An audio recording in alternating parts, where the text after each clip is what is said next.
vamos a leer la palabra del Señor para que el Espíritu Santo nos hable y nos ministre.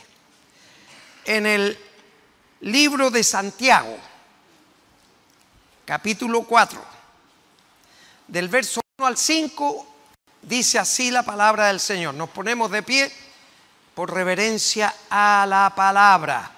Pregunta el escritor, el hermano de Jesús, Santiago: ¿de dónde vienen las guerras y los pleitos entre vosotros, miembros de Puertas Abiertas? Ay, le faltó. ¿No es de vuestras pasiones las cuales combaten en vuestros miembros? ¿Codiciáis y no tenéis? ¿Matáis y ardéis de envidia y no podéis alcanzar? ¿Combatís y lucháis, pero no tenéis lo que deseáis porque no pedís? ¿Pedís y no recibís porque pedís mal para gastar en vuestros deleites? Oh almas adúlteras, pregunta: ¿no sabéis que la amistad del mundo es enemistad contra Dios? Cualquiera pues que quiera ser amigo del mundo se constituye enemigo de Dios. ¿O pensáis que la Escritura dice en vano: el Espíritu que Él a nosotros nos anhela celosamente? Señor, le damos gracias por esta su palabra y reconocemos, Señor, que sin la ayuda, el auxilio, el socorro de Dios Espíritu Santo, es posible que esta palabra pase por encima de nosotros y no se anide en nuestro corazón. Le pedimos, Padre, que Él sea quien se preocupe de capturarla para que haga nido en nuestra mente y haga habitación en nuestro corazón. Se lo rogamos y se lo agradecemos en el nombre de Jesús. Amén y amén. Puede sentarse. Dice: ¿de dónde vienen las guerras y los pleitos entre vosotros? Bueno, las guerras pueden ser internas y externas, y eso es fruto de no tener una relación con Dios. Recuerden que cuando Jesús fue apresado y detenido en el huerto de Getsemaní, el apóstol Pedro sacó una espada, ¡pa!, y le cortó la oreja a Malco, ¿cierto? Y se la pegó. Una operación instantánea, una operación de cirugía estética, porque no le quedó ni una cicatriz. Y le dijo: guárdala, porque mi reino no es de este mundo. Si fuera de este mundo, llamaría ejércitos y me defenderían. Pero como no era de este mundo, Él enfrentó lo que su Padre había destinado para salvarnos a todos nosotros. Enfrentó los 6 juicios, 3 juicios religiosos y 3 juicios civiles. Toda una larga noche. Pero aquí el hermano de Jesús está enfocando este pasaje a nuestra realidad, a la vivencia diaria que tenemos. Porque si bien es cierto, somos seres espirituales, también el espíritu se anida en este cuerpo de carne. Y lo dice la palabra, que no hay comunión entre la carne y el espíritu. Porque la carne siempre está chaqueteando al espíritu, lo está tirando abajo. Entonces, ¿cuál es la razón por qué tenemos tantas luchas internas? Hermanos con hermanos. Hermanos y hermanas contra los pastores o contra el liderazgo. Simplemente porque estamos dándole lugar a las cosas del mundo. ¿Se acuerda que hace 2 domingos atrás el Señor nos habló de esto diciendo que no amáramos al mundo ni las cosas que están en el mundo? Porque eso es enemistad contra Dios. Y aquí lo vuelve a reforzar el hermano de Jesús, que estaba en el discipulado, en el ministerio. Jesús tenía 4 hermanos, ustedes sabían. 4 hermanos. Por favor, hermano, ¿quién está en el computador? Mateo capítulo 13, verso 55, por favor. Dice, ¿no es este el hijo del carpintero? ¿No se llama su madre María, Jacobo, José, Simón y Judas? No el Iscariote, para que no se confunda. No el Iscariote. 4 hermanos. Y en el siguiente dice, y no están todas sus hermanas con nosotros. Tenía 2 hermanas más. Pero en esa época, en la época de Jesús, las mujeres no contaban. Y todavía en el mundo islámico o musulmán, las mujeres son un número, son un objeto, nada más. Tristemente. Yo no sé si ustedes han leído, recién en Arabia Saudita le están permitiendo a las mujeres que conduzcan. Y le autorizaron solamente a 40 mujeres, cuando deben haber más de 2 millones de mujeres ahí. O más de 10 millones de mujeres. Solamente a 40 les autorizaron para conducir. Y aquí en Chile o en cualquier otro país de Occidente tenemos la bendición de que quien sienta la necesidad de conducir va y saca su carnet y su permiso. Las condiciones en el mundo son distintas, pero hay una que es general, que es la conducta que nosotros debemos tener a la luz de lo que Dios ha establecido. ¿De dónde vienen entonces las guerras y los pleitos entre vosotros? Y pregunta, ¿no es de vuestras pasiones las cuales combaten en vuestros miembros? Aquí se da todo el quehacer de la lucha entre el bien y el mal, en la mente. Por eso Pablo, cuando le escribe a la iglesia en Roma, capítulo 12, verso 2, dice, vuestro culto racional, o sea, con la razón, y apunta a la mente en 2 términos: metanoia, el cambio de mente, y metamelomai, el cambio de actitud solamente, humanamente, sin un cambio interior. Por ejemplo, los varones, ahora me voy a dejar bigotes, o me voy a dejar barba, o me voy a rapar, o me voy a dejar crecer el pelo y me voy a hacer trenzas. Eso es metamelomai. Pero metanoia, el cambio de mente, es: yo antes era un hombre o una mujer con malicia o maledicencia. La malicia era pensar en doble sentido y la maledicencia era pensar con la mente en que a alguien le fuera mal. Metanoia y metamelomai. Jesús apunta a la metanoia, al cambio de mente. Porque aquí es como donde se dan las batallas. Entonces dice, aquí es donde se dan las guerras entre vosotros. Usted tiene que tratar de vivir conforme a lo que Dios está esperando de usted, no como quiere vivir.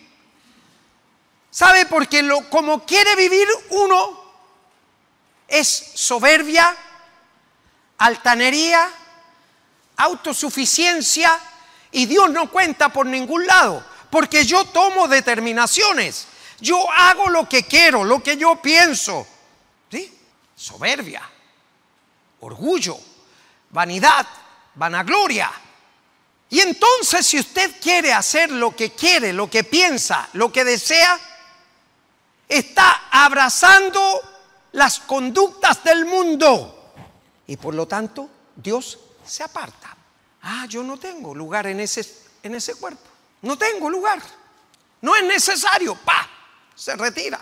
Y entonces esa persona que está abrazando al mundo, ¿qué es lo que hace el mundo? Conducido por el Dios con minúscula de este siglo. Peleas, conflictos, envidias, avaricias, juicios, porque para eso somos muy buenos. Y con un comentario estoy matando a alguien. Ya se los he dicho otras veces. Mientras yo apunto a alguien, hay 3 dedos contra mí. Como decía en otro pasaje el Señor, hipócritas, mira primero la paja que tienes en tu ojo, la viga que tienes en tu ojo, y después ves la paja que tienes al frente con tu hermano o hermana.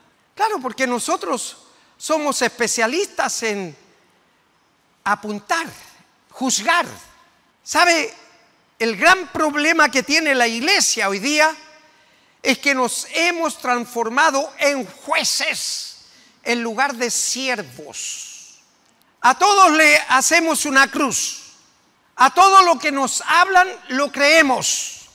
Y le prestamos oído y atención. Pero usted haga vista gorda a esas cosas.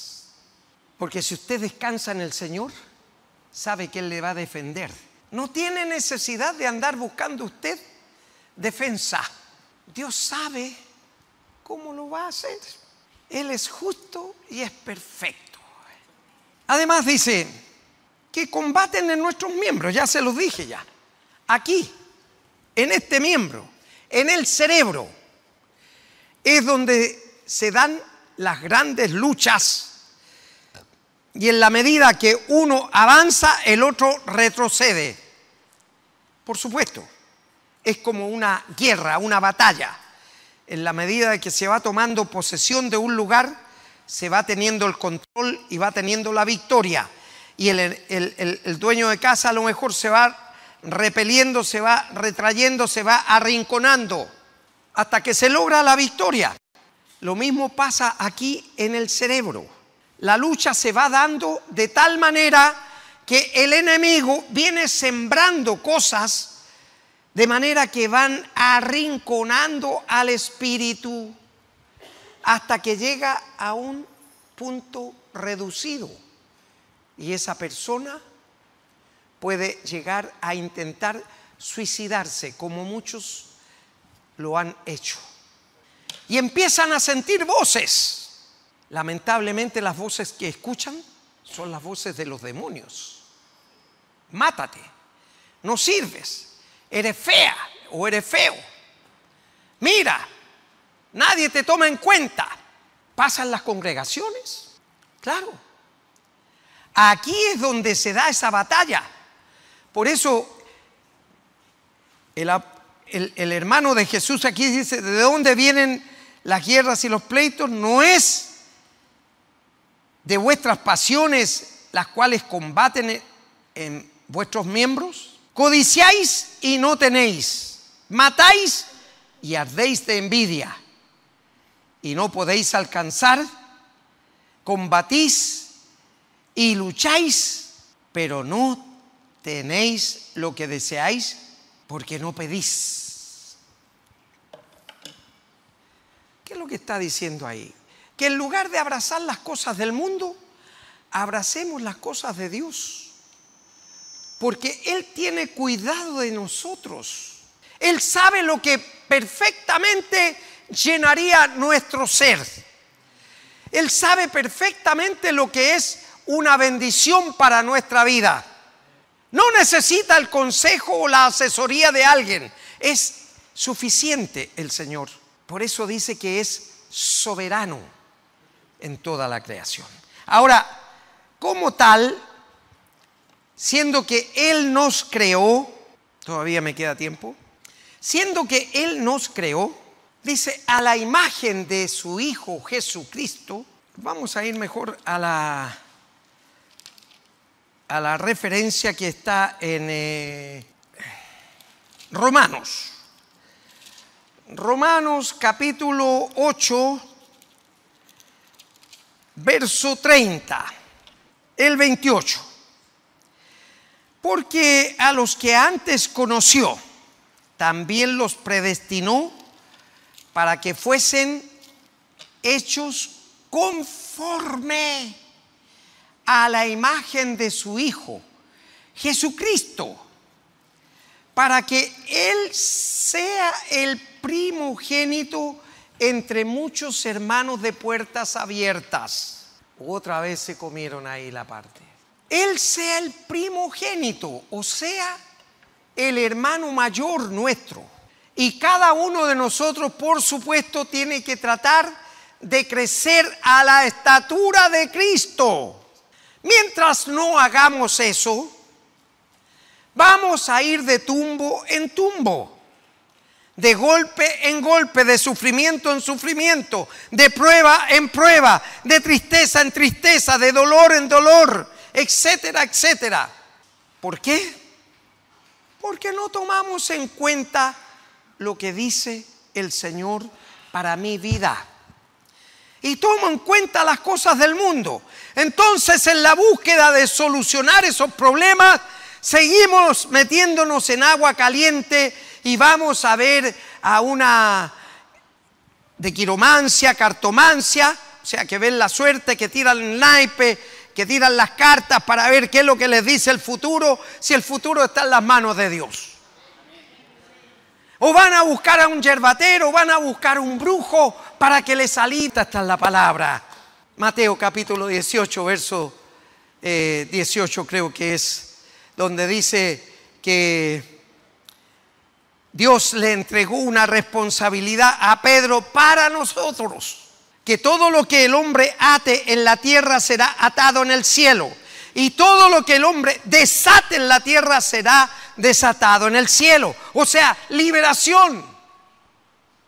Ahí está. Mateo 18. Le apunté, como dice alguien, ¿no? No, pero aquí no es al achunte. El mejor predicador no es el que habla más, es el que mejor conoce la palabra. ¿Sí? Ese es el mejor predicador. No es el que habla más, es el que mejor conoce la palabra. Así que esto no es al achunte o no es hablar lo que quiera. Hay que predicar con el entendimiento. ¿Ya? Seguimos. Y dice, pedís y no recibís porque pedís mal, para gastar en vuestros deleites. Dios a veces nos concede cosas para probarnos. Cuidado, hermanos y hermanas. Dios nos provee cosas para probarnos. ¿Cuántos no han pedido, Señor, dame un vehículo para servir, para ir todos los domingos y a todas las reuniones? Y el Señor le concede el vehículo en su misericordia. Pero llega el momento en que cuando tiene el vehículo se acabaron las promesas, oiga, y el mundo lo apaña, lo absorbe y empieza a amar al mundo, pues. Voy a ir con mi familia ahora a tal parte. No, vamos a ir a este otro lugar, el día está bonito, vamos a ir a un asado allá. Vamos a hacer un piquiniqui. Vamos a ir a cualquier cosa, porque ahora tenemos auto. Pero se olvidó con el propósito que lo había pedido. Por eso dice, pedís y pedís mal porque pedís para vuestros deleites. ¿Cuántos no añoran tener un mejor sueldo, una mejor renta para poder comprarse los Boss, los, qué sé yo, los Pierre Cardin o cualquiera, ¿cierto? Para eso.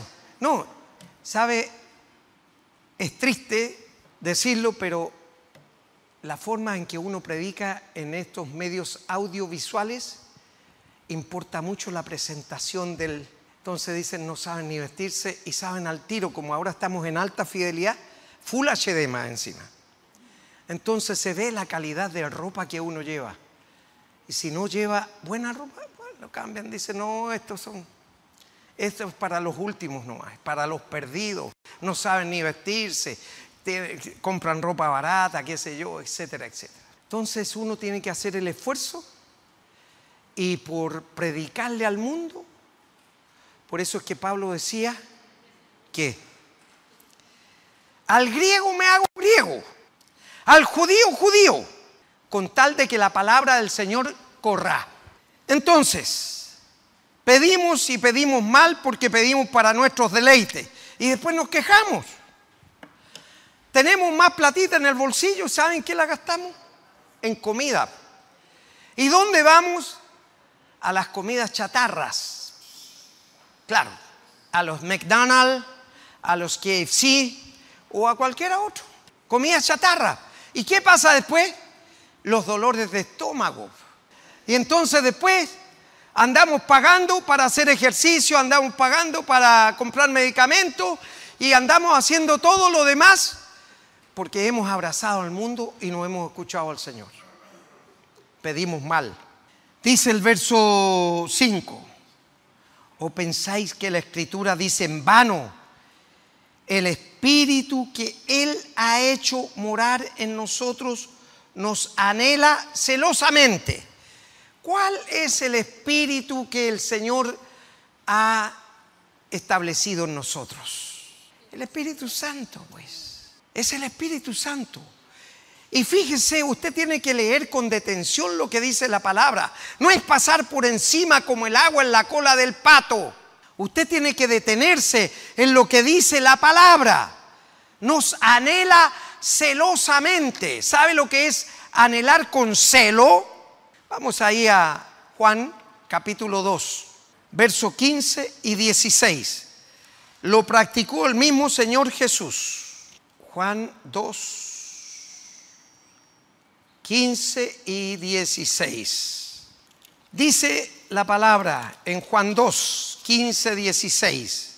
Y Jesús, haciendo un azote de cuerdas, o sea, era un chicote de los que se usan en el campo, dice, echó fuera del templo a todos y las ovejas y los bueyes y esparció las monedas de los cambistas y volcó las mesas. 16. Y dijo a los que vendían palomas, quitad de aquí esto, y no hagáis de la casa de mi padre casa de mercado. ¿Por qué hizo eso Jesús? Porque la casa se conserva y preserva celosamente. ¿Y sabe lo que es actuar con celo? Es tomar posesión propia. Esto lo cuido. Es como cuando uno se matrimonea. Cuando uno se casa, hace un juramento y dice que va a cuidar celosamente de su esposo o de su esposa. Celosamente, en prosperidad o en necesidad, con salud o en enfermedad. O sea, no habrá distingo de la condición, la situación a la que se enfrenten, sino que con celo, con cuidado, va a tener de su pareja, ya sea el hombre o la mujer. En este caso, Jesús tuvo celo de la casa de Dios, que era una casa espiritual y no una casa mundana. ¿Por qué? porque la comparó con un mercado, pues. En el mercado usted va y grita su mercadería. Y me imagino que ahí, no sé, los que conocen el templo, están todavía las ruinas donde se ponían estos mercaderes a gritar sus mercaderías para ofrecer sacrificio a Dios. Entonces, disfrazando una apariencia de dedicación a Dios, lo que estaban haciendo era un mercado, ganando dinero con lo que vendían o las monedas que cambiaban, porque no se recibía cualquier moneda. En ese entonces, para ofrecer holocausto a Dios, tenía que ser una moneda de oro o una moneda de plata de 9.25, lo mejor, porque era para Dios. Y por lo tanto, los mercaderes gritaban sus bueyes, sus ovejas, para que vinieran a comprarles a ellos animales sin defecto, de un año. Entonces seguramente uno decía, venga, lo mejor está aquí. ¿Y cuánto vale? Ya, tanto. No, voy a comprar al otro lado. No, le hago precio, venga, porque ellos son así, especialistas en atrapar al cliente. Y entonces se producía a veces hasta conflictos entre los vendedores. ¿Por qué? Porque atrapaban al mundo. ¿Ya? No, ellos no respetaban celosamente la casa de Dios, sino que hacían un mercado de la casa de Dios. Y el 17 dice lo siguiente, siguiendo con el tema.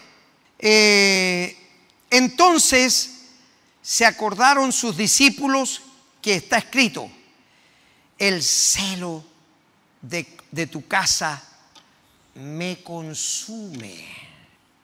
O sea, lo absorbe, lo anula, porque ya no vive él, vive lo que está dedicado y señalado para Dios.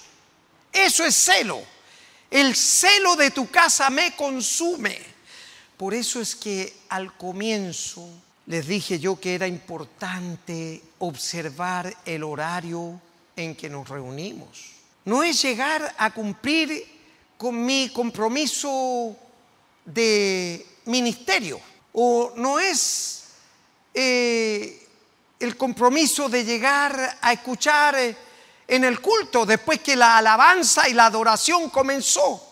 No, mi deber es llegar a las 10:30 aquí, porque yo tengo celo por las cosas de Dios. Tengo celo. Y el rey David lo reveló muy bien en el Salmo 69, 9. Porque me consume el celo de tu casa y los denuestos de los que te vituperan cayeron sobre mí. El rey David estaba haciendo una exclamación que nosotros deberíamos hacer. David, ustedes saben, había sido un adúltero, podríamos llamarlo en estos tiempos. Claro, porque tomó a Betsabé, que era la esposa de Urías el Eteo, y cuando estuvieron juntos, claro, quedó esperando, embarazada, y le dice al rey lo que pasó. Entonces tuvo que venir el profeta para decirle, mira lo que has hecho. Tenías tantas ovejitas en tu... Si tomaste la única que tenía Urías el Eteo y más encima, lo mandaste a matarles. Entonces, ¿sabe lo que gritó David ahí? El tal maldito sea digno de muerte. Y el profeta le dice, ese eres tú. ¿Qué he hecho? Ahí entró en razón. Y aquí viene la máxima para que ustedes la guarden. Al que mucho se le perdona, mucho ama. Al que mucho se le perdona, mucho ama. Y cada uno de nosotros debería amar mucho al Señor, porque ha hecho mucho por nosotros. Sin embargo, todavía le servimos con displicencia. Esto sí, esto no. Esto sí, esto no. O sea, hacemos un evangelio Frank Sinatra, como le decía yo. A mi manera. ¿Sí? Claro. Porque no hemos tomado el celo de Dios. Volvemos a la expresión del hermano de Jesús, de Santiago, que ahí aparecía como Jacobo. Dice: ¿o pensáis que la Escritura dice en Vitu que Él ha hecho morar en nosotros, nos anhela celosamente? O sea, el Espíritu Santo que mora en nosotros desde el momento en que confesamos a Jesús como Señor y Salvador personal, me anhela que yo crezca y llegue a la estatura de Cristo. Iglesia, estamos a la puerta del arrebatamiento. Si usted no entiende esto, pues cuando se produzca, no diga: ¿por qué me quedé? Tal vez algunos se quedan con la primera expresión: no, si yo ya hice mi profesión de fe, recibí a Cristo como mi Señor y Salvador personal. Pero lo que dice Jesús es el nuevo nacimiento. ¿Qué es lo que le dijo a Nicodemo en la entrevista de noche? Nicodemo, tienes que nacer de nuevo. ¿Cómo? Pues si yo ya soy grande, soy adulto, tengo edad, ¿cómo voy a entrar otra vez en el vientre de mi madre y nacer? Y Jesús lo ridiculizó y le dijo: oye, tú siendo maestro de Israel, ¿no entiendes estas cosas? Claro, porque tenía la obligación de conocer el Antiguo Testamento, que era a lo que llegó Jesús, porque Él vino a hacer la división de la historia antes y después de Jesús. Y antes de Jesús lo único que existía era el Antiguo Testamento, escrito por los profetas mayores y menores, y por el Pentateuco, escrito por Moisés. Entonces, hermanos, el deseo del Señor es que una vez que le recibimos a Cristo como Señor y Salvador personal, comencemos a crecer dentro de su obra, como un bebé que nace y va creciendo hasta que llega a una edad adulta. Aquí hay algunos que yo los vi nacer y me gozo de verlos ahora ya grandecitos. Pero eso necesita obligadamente tener un celo por las cosas de Dios, así como el celo que tuvo Él por cada uno de nosotros. Anheló celosamente que viniéramos a este mundo en esta época. Anheló, porque recuerde lo que le dijo el apóstol Pablo a la iglesia, no al século, no al mundo, porque Pablo fue el llamado por Jesús en el camino a Damasco para traer este mensaje a nosotros, a los gentiles, y le dijo en el capítulo 8, dice el verso 29: porque a los que antes conoció, es decir, a cada uno de ustedes y a mí también. ¿Qué quiere decir a los que antes conoció? O sea, ¿yo vengo a ser un aparecido ahora? No. Fíjese que a cada uno de ustedes les conoció antes que el mundo existiera, antes de que fuera el sol, la luna y las estrellas, antes de que fuera la tierra desordenada, vacía, y en 5 días hizo todas las cosas, y en el sexto, en la mañana, hizo al hombre y en la tarde a la mujer, y después descansó el séptimo día. Ya le conocía a usted y a mí. ¡Qué misterio más grande, oiga! Entonces hay un cuidado, hay un celo de Dios por cada uno de nosotros. Hay un celo de Dios. ¿Y por qué yo no tengo ese celo por Él? Si Él me creó, Él me hizo a su imagen y su semejanza. Por eso Jesús fue enfático y no se equivoque. Por favor, alguien que está ahí en el computador, David. Mateo capítulo 7, verso 21, por favor. No se equivoque. Jesús ya lo dijo, mire, no todo el que me diga en puertas abiertas, Señor, Señor, entrará en el reino de los cielos. No todo el que le diga Señor, Señor, entrará en el reino de los cielos, sino que aquel que hace la voluntad de mi Padre que está en los cielos. Entonces, hermanos y hermanas, usted viene a escuchar palabra de Dios y no se equivoque, porque yo estoy libre de la sangre de los que se queden, aunque saben todos que oro todos los días porque ninguno en esta congregación se quede. Ninguno. Pero ahora depende de usted, porque yo no puedo andar como en un jardín infantil llevándoles de la manito a lo que tienen que hacer. Cada uno sabe lo que debe hacer. Así que de aquí en adelante estamos notificados hasta que el Señor aparezca en las nubes.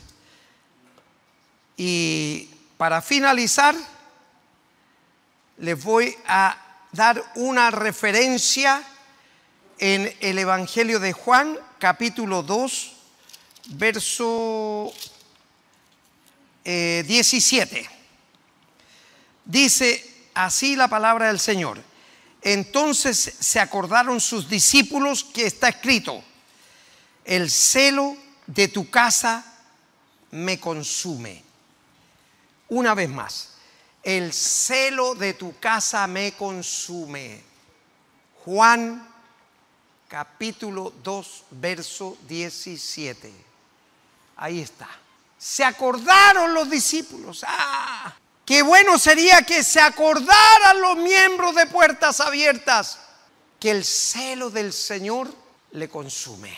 Y así podrán llegar tempranito a servir al Señor, porque Él está en la puerta esperando ahí. Lo ve pasar cuando usted entra.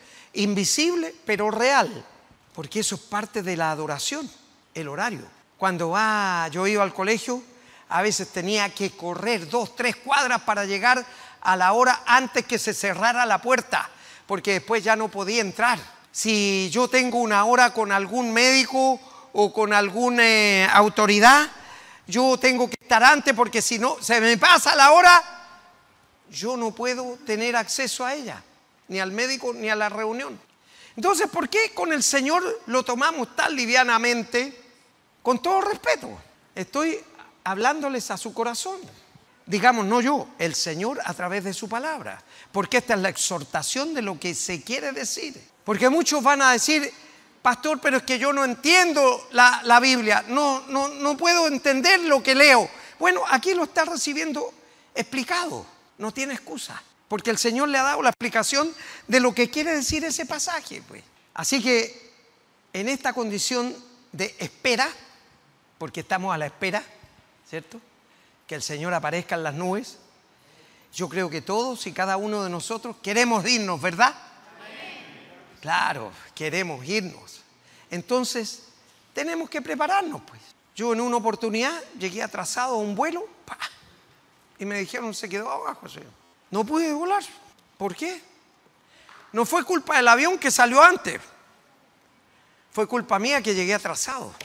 Entonces no vaya a ser cosa que usted llegue atrasado o atrasada. No depende de mí, depende de usted.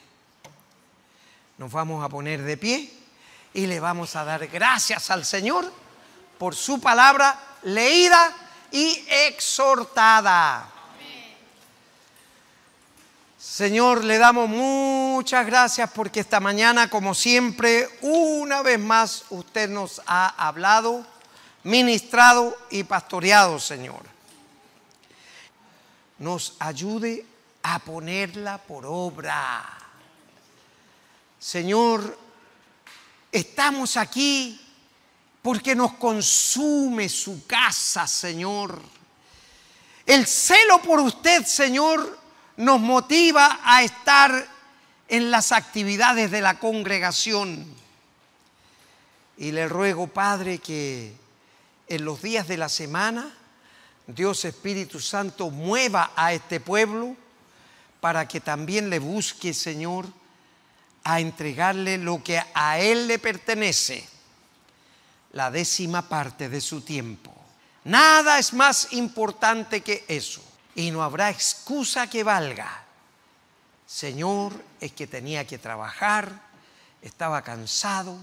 Señor, es que tenía que estudiar. Señor, es que ni una excusa que valga. El Señor nos llama a un celo por Él y por su casa de oración. Y Señor, así como los antiguos y los discípulos recordaban esta premisa del Padre, también la queremos recordar ahora en este tiempo, que son tiempos tan peligrosos y tiempos difíciles, pero seguros de que un día más temprano que tarde vamos a tener ese encuentro personal con Jesucristo, Señor. Y queremos en ese momento ser hallados a cuenta. Se lo rogamos y también se lo agradecemos